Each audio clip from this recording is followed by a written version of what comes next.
Buenas tardes a todos. Vamos a platicar acerca del planteamiento para la siguiente lectura, que es referente al texto del doctor Guy Rosat Dupeirón, que es este texto que se titula Indios imaginarios e indios reales en los relatos de la conquista de México. Este texto que ustedes están observando en este momento causó una serie de discusiones académicas sumamente interesantes en el tiempo que yo estuve trabajando en la Escuela Nacional de Antropología e Historia, porque va a contracorriente de mucho de lo que, sobre todo en la historia que se supone que es indigenista, se nos ha enseñado tradicionalmente y que tiene que ver total y absolutamente con aquello que estamos revisando en la materia de lecturas históricas.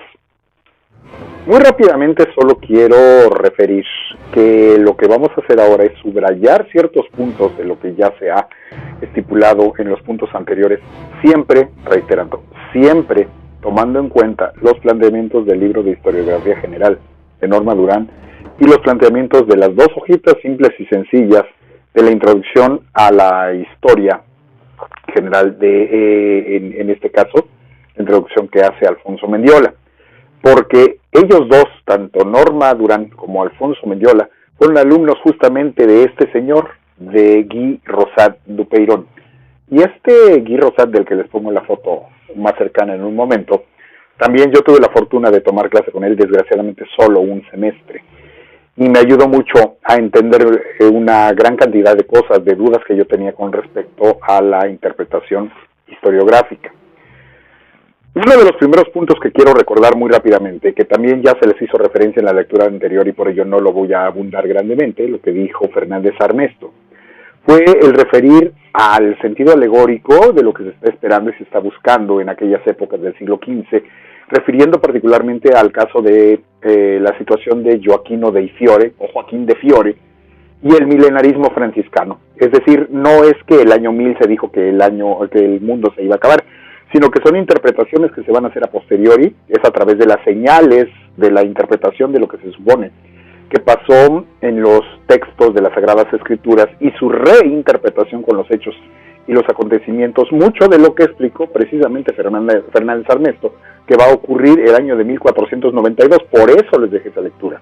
Hay que entonces hacer nuevamente esta correlación entre lo que plantea Joaquino de Fiore, el milenarismo, entendiendo el milenarismo no como la finalización de la historia del año 1000. Esa es una interpretación tergiversada completamente. Hablamos del milenarismo más relacionado con la interpretación del milenarismo franciscano, que va a tener un gran peso, una gran lógica dentro de la estructura de los evangelizadores, sobre todo estos 12 primeros evangelizadores franciscanos que van a llegar a la Nueva España el año de 1524. Y que vienen completamente convencidos de que lo que ellos están haciendo es una vez más volver a empezar el camino. Ellos son los 12 nuevos apóstoles. Ahí, si ustedes se fijan, tiene una nueva lógica, una lógica que para nosotros es imposible de entender y de manejar en el sentido que ellos lo entendían y lo manejaban. El milenarismo franciscano es la preparación al camino. No se les olvide que tampoco es el apocalipsis que llega y destruye todo. Se nos olvida que antes de que llegue el apocalipsis se supone que debe de regresar Cristo en la famosa parucía, la promesa de la resurrección. Él llegará a establecer nuevamente en la tierra el reino físico en la tierra que durará 1000 años simbólicos. Esto nunca lo debemos dejar de lado. No estamos hablando de números literales como malamente estamos acostumbrados a hacerlo.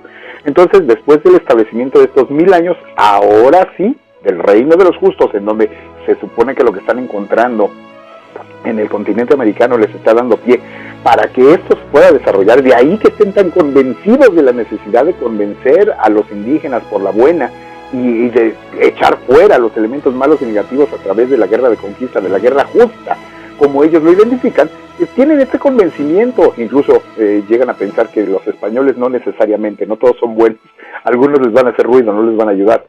Y es bien interesante entender cómo esto le da el sentido de la construcción de la salvación. La buena noticia es que el mundo va a volver a empezar nuevamente con los realmente buenos, con los realmente justos, para preparar el camino, ahora sí, al enfrentamiento total y definitivo para cuando llegue ese momento del apocalipsis. Es lo que nosotros no somos capaces de entender. Guy Rosat Al momento de que tuvo la oportunidad de revisar los textos supuestamente indígenas, puramente indígenas, no es que no sean hechos por manos de obra indígena. El proceso interpretativo, el problema es que no es de origen indio. El proceso interpretativo es una construcción europea. Es como a los indios, los españoles, se llama a los frailes, encomenderos, conquistadores, les enseñaron a pensar. Eso es lo que nosotros debemos de acabar de entender. Y allí se deriva, además, que es el planteamiento nuclear del texto de Guy, el hecho de que hay que hablar no solo de entender la historia literal. Sí, es una historia que ya está empezando a ser escrita no solo por los religiosos, como lo veíamos en el caso de Guicciardini o en el caso de Maquiavelo. También ya están empezando a escribir cada vez más personas. La historia como narración es fundamental, pero no es la única. Y hay que tomar en consideración los otros puntos justo que vienen en la lectura, de las 4 variantes que puede tener el leer un texto como estos, cuando hablamos de la historia como narración, de la historia como, de la narración, ya como una base tropológica, la tropología entendida como base de un comportamiento cívico-ético, con base en una moral, pues están enseñando algo. Con base también el tercer punto, que sería una alegoría, va de la mano de la tropología, es un lenguaje figurativo, en donde nos están construyendo una idea para que entendamos otra de una manera mucho más profunda. Recuerden lo que es el sentido de las moralejas, cuando hablamos de estas historias, de las fábulas, en donde nosotros sabemos que nunca jamás las liebres compiten contra las tortugas. No importa si es falso, eso no sería un facto, no sería un hecho, lo descalificaríamos desde la perspectiva eminentemente racional, es una tontería, es una falacia, eso nunca pasó, eso nunca existió. Sí, pero de que entiendes que nunca te tienes que confiar ante algún rival supuestamente más débil, eso te queda perfectamente claro. Es en ese sentido que se tienen que entender estas lecturas que se van a generar del siglo XV en adelante. La alegoría como un lenguaje figurativo apoyado en la antropología como base de una moraleja cívica, ética, y lo más importante dentro de esta construcción narrativa de la historia, que es el primer punto de los 3, nos lleva al cuarto, que está también entrelazado, que es la construcción de la anagogía, entendiéndola como la glorificación de la palabra sagrada y el anuncio de la buena nueva. Lo chistoso es que es medio paranoico el asunto, porque el anuncio de la buena nueva, la salvación te la traemos a ti, pero para esto primero te vamos a tener que destruir.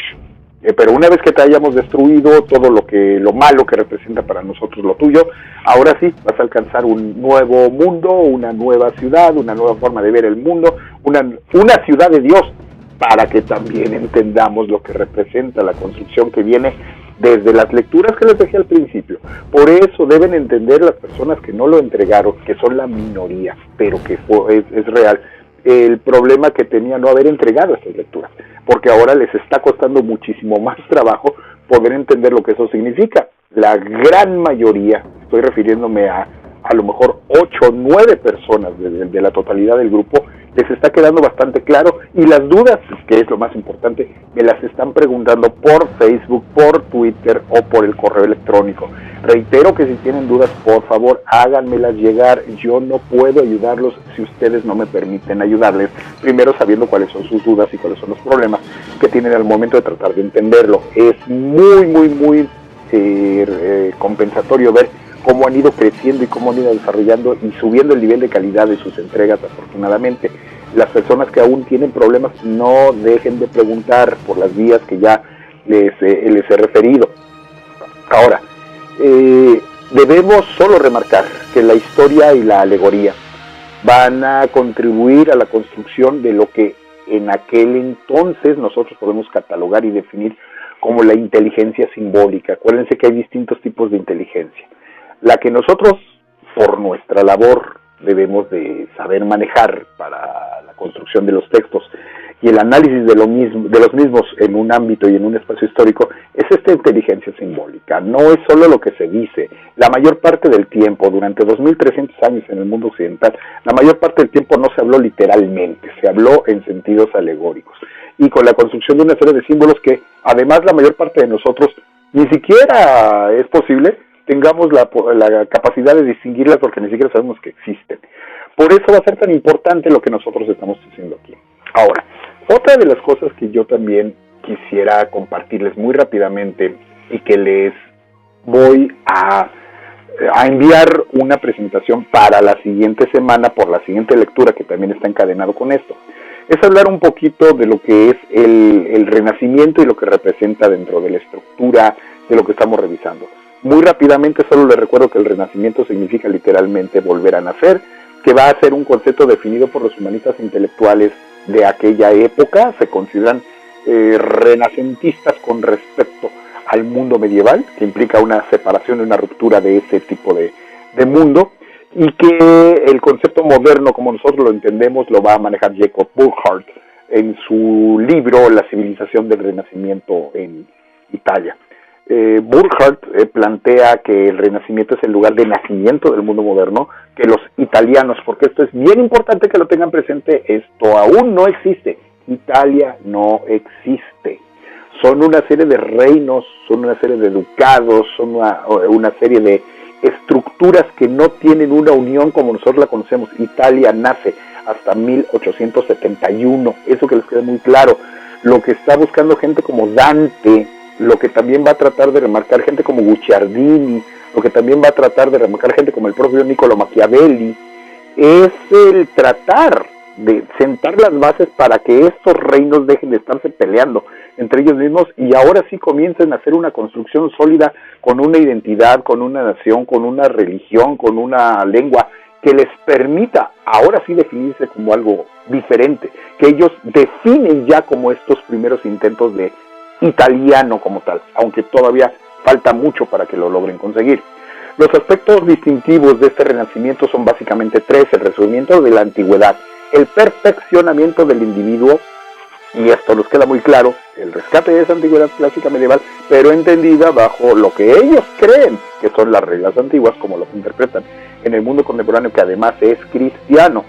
El perfeccionamiento del individuo, por eso los ricordati, por eso las normas que se le dan al príncipe, lo que están haciendo tanto Guicciardini como Machiavelli, y en una base fundamental, en un supuesto secularismo.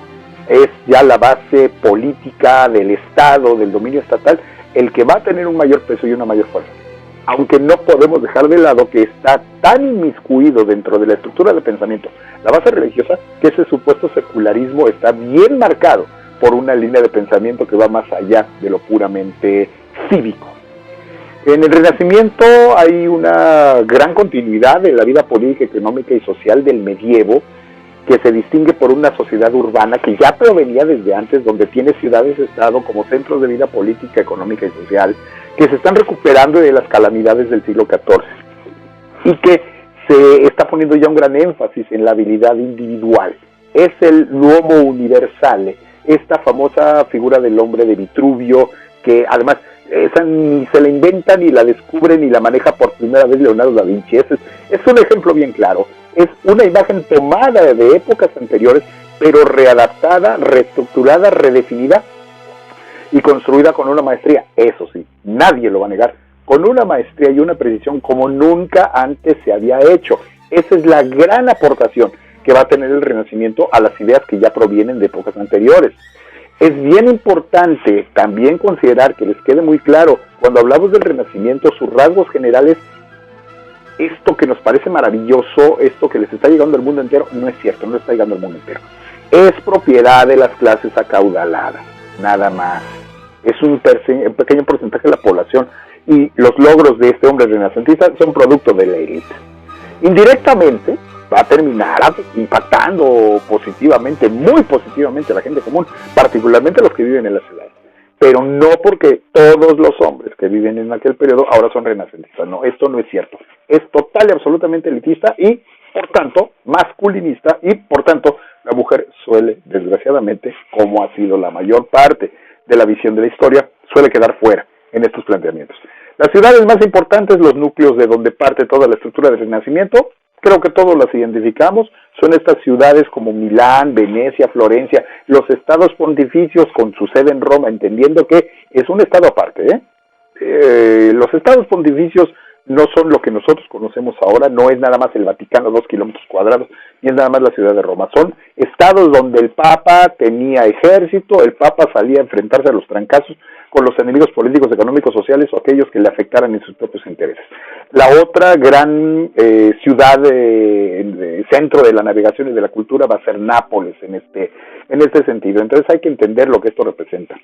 Cuando hablamos del humanismo que tanto representan estos personajes, hay que entender que el humanismo es un movimiento intelectual, filológico, tratan de encontrar el verdadero sentido de las cosas y de las palabras, filosófico, aman el conocimiento, por supuesto, es una base cultural europea extremadamente desarrollada y que está como parte nuclear de lo que identificamos como el Renacimiento. Renacimiento y humanismo para nosotros van absolutamente de la mano, aunque hay pequeñas variantes. En la península itálica, el Renacimiento y el humanismo como tales los identificamos específicamente en lugares como Florencia, Roma y Venecia, siendo algunos de sus grandes representantes gente como Dante Alighieri, Francesco Petrarca o Giovanni Boccaccio, como sería el caso. En el caso del humanismo, la humanitas vendría siendo el equivalente a la filantropía, ¿no? El amor hacia nuestros semejantes, particularmente unido a las letras clásicas. Nada más que nuestros semejantes, poniéndolo en ese contexto, nuestros semejantes tienen que saber leer. Nuestros semejantes tienen que saber escribir. Nuestros semejantes deben de tener una cultura homogénea a la nuestra, por lo tanto ese no es el pueblo, perdón. El 90% de la población en este contexto ni sabe leer ni sabe escribir. Cuando hablamos de la aparición en 1440-50, cuando hablamos de la aparición de la imprenta, esta idea de que con la imprenta, el nacimiento de la imprenta cambió el mundo, no es cierto, eso es una falacia también construida a lo largo de los siglos XVIII y XIX. Se va a tardar mucho tiempo realmente la imprenta en tener un impacto hacia las clases y las masas populares. Yo no me refiero al impacto de las clases altas. Por supuesto, allí sí va a tener un impacto mayor, pero de ahí se va a tardar en degranar hacia las partes bajas. Son los matices que necesitamos que ustedes entiendan en esta clase de lecturas históricas. Son esos pequeños detalles, es ver más allá de lo evidente y no repetir lo que todo el mundo repite todo el tiempo sin haber leído, sin haber analizado o sin haber tomado en consideración que no solo es leer literalmente lo que uno tiene que hacer cuando toma un texto.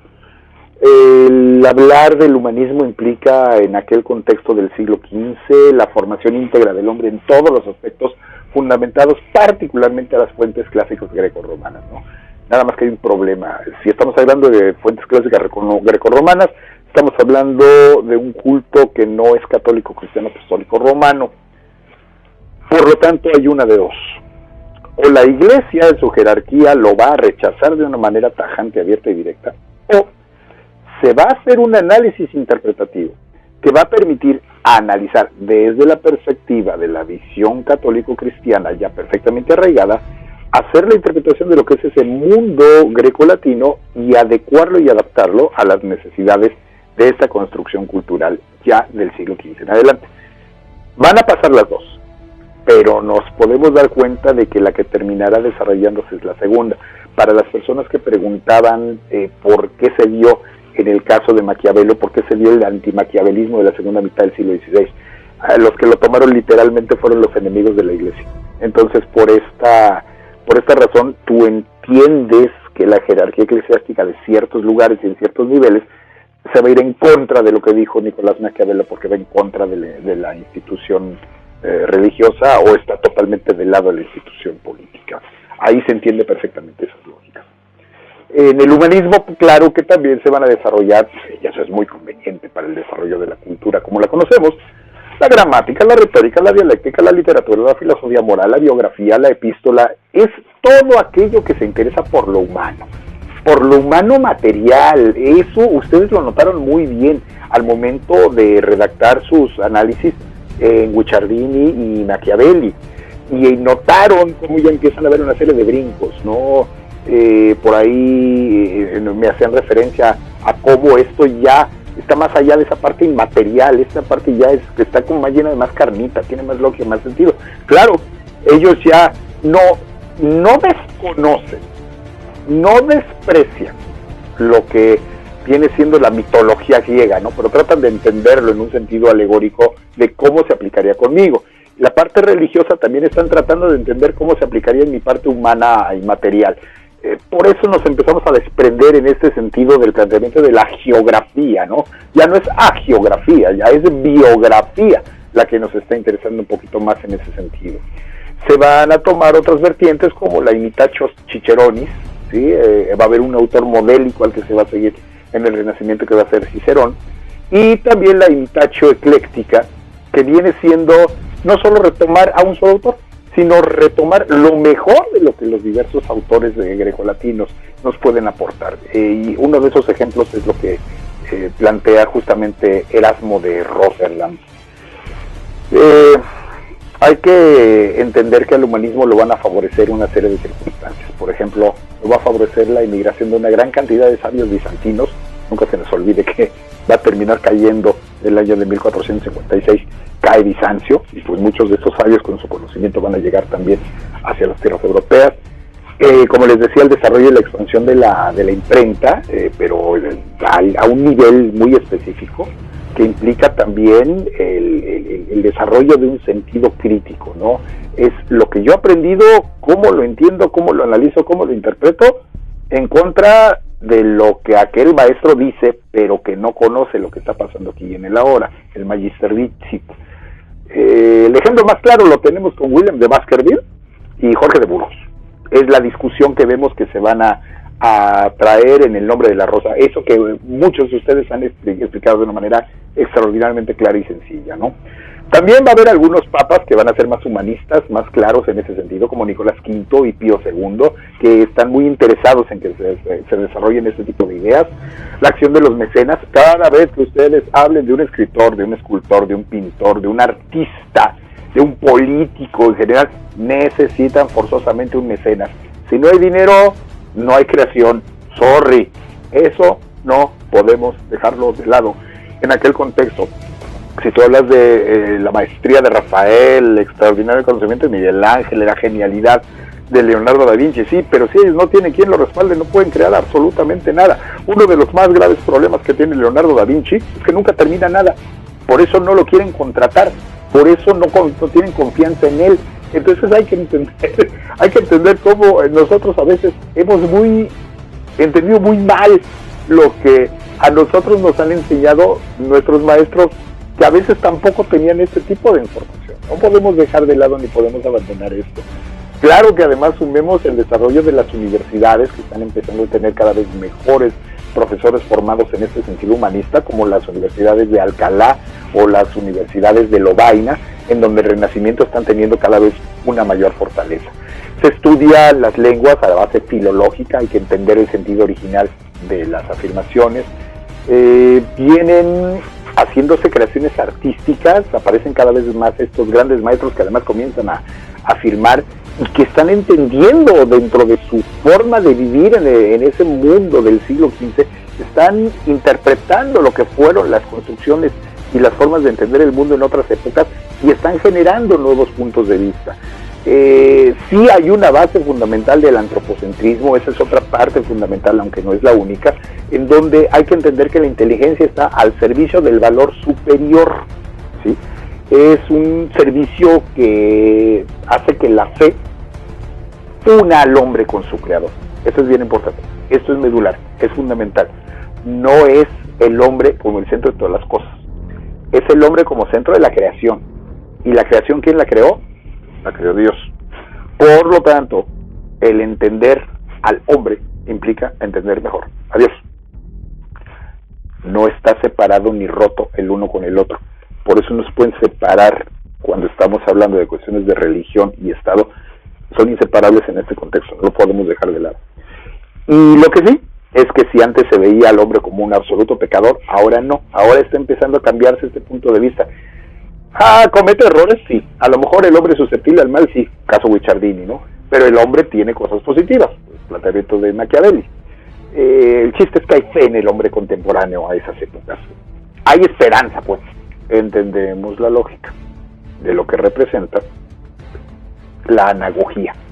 Las cosas van muy mal, las cosas van a destruir, pero la buena nueva es que vamos a empezar un mundo mucho mejor, nuevo y diferente. Una de las cosas más apreciadas en aquel contexto es la fama, como virtud de la tradición clásica y un esfuerzo de la superación del conocimiento y el disfrute de lo sensorial. se entiende a la razón humana como el valor supremo. La valoración de la actividad intelectual y analítica del conocimiento también es lo más importante. Se contrapone el guerrero medieval cortesano al caballero que combina la espada y la pluma. Ya no solo son los trancazos, ya no solo es el Cid, que es muy noble, sino el Cid también sabe escribir, es también el que sabe leer, es el que también sabe ser diplomático.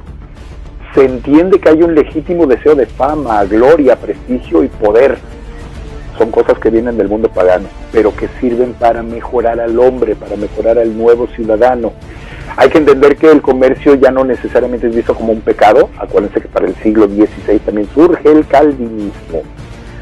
El pacifismo implica, conforme va desarrollándose el tiempo, una construcción que implica ya un odio en contra de la guerra, pero de todavía falta para que se desarrolle. Ahí todavía guerra y Estado van absolutamente de la mano. También se empieza a entrever la necesidad de empezar a separar la moral y la política, hablando de la separación de la autoridad eterna y la autoridad temporal, y debe haber un equilibrio en la expresión de estos planteamientos, de estos puntos de vista y de estas ideas.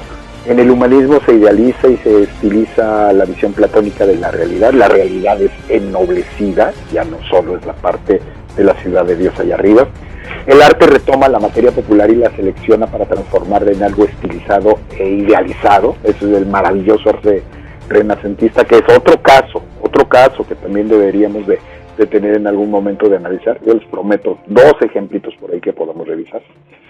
Y hay un optimismo claro frente al pesimismo que se manifestaba en estas visiones medievales todavía milenaristas, ¿no? Estas visiones de, híjole, el mundo se va a terminar y todos vamos a quedar destruidos.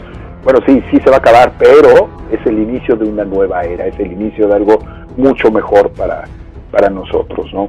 Se busca regresar a las fuentes primigenias del saber, hay una negación a la opinión única, ¿sí? Hay que ver otros puntos de vista, se contrapone la lógica aristotélica a la construcción argumentativa de la autoridad medieval. Entonces, nuevamente, otra vez el nombre de la rosa, por eso no sirve tanto. Se idealiza la figura femenina, que es la última etapa del mundo medieval, ¿no? Hay una ginecolatría, hay una alabanza, hay un respeto por la mujer. Es que la mujer no manda, ¿sí? La mujer no está hecha para dirigir, la mujer no es la que debe de ser la jefa o la cabeza del Estado, ¿no? Ahí todavía quedan esas pervivencias que algunas mujeres van a empezar a querer romper por ahí. Doña Isabel de Castilla, doña Juanita de Castilla, por ahí, y empiezan a aparecer algunas de esas que empiezan a generar ruido en ese sentido, ¿no? Se busca también una espiritualidad más humana, más interior, que sea más libre y directa, que sea menos externa y material, ¿no? El querer demostrar que lo bueno que soy, que en algún momento llegó a tener un peso fundamental. Se busca reconocer los valores humanos que cuestionan el poderío eclesial y las acciones de la jerarquía eclesiástica también, ¿no? Si bien están conviviendo estos dos elementos, empiezan a haber ya cierto tipo de fricciones que marcan la estructura del cambio, como nosotros ya lo entenderemos en momentos posteriores. Lo que nosotros tenemos entonces nos permite entender un poquito mejor lo que significa y representa el contexto en el que nos va a estar hablando Guy, con esta estructuración de los indios imaginarios, indios reales, al momento de tener que leer la información con respecto a los que se descubre, con respecto a lo que se conquista, con respecto a estos habitantes, cómo se van a incorporar dentro de la construcción histórica. Sí, la gente es laica, sí, la gente se supone que proviene del ámbito humanista renacentista, nada más que la mayor parte de la gente que va a llegar a las tierras americanas no comparten toda esa forma de ser humanista, porque acuérdense que si bien esto ya está comenzando a desarrollarse en el ideal, en la pragmática, el hombre, el ser humano de la mayor parte de las tierras europeas del siglo XV no es humanista. La mayor parte de los descubridores no son gente de clase alta. La mayor parte de los geógrafos y navegantes no pertenecen a las élites. Hay que entender que el Renacimiento es de élite. Y nosotros, cada vez que hablamos del Renacimiento, estamos hablando nada más de un segmento poblacional, que ahora va a chocar con la visión del mundo, que van a mostrar aquellos que navegan, aquellos que se están extendiendo a otros lugares del mundo, y que, eso sí, tienen una estructuración de pensamiento que nos permite ver que Iglesia y Estado no se encuentran separadas por más que el humanismo lo diga. Eso es lo interesante de revisar estos periodos. Nos damos cuenta que nos falta mucho, muchísimo por entender. Y ojalá que tengamos la oportunidad de manejarlo esto de una manera cada vez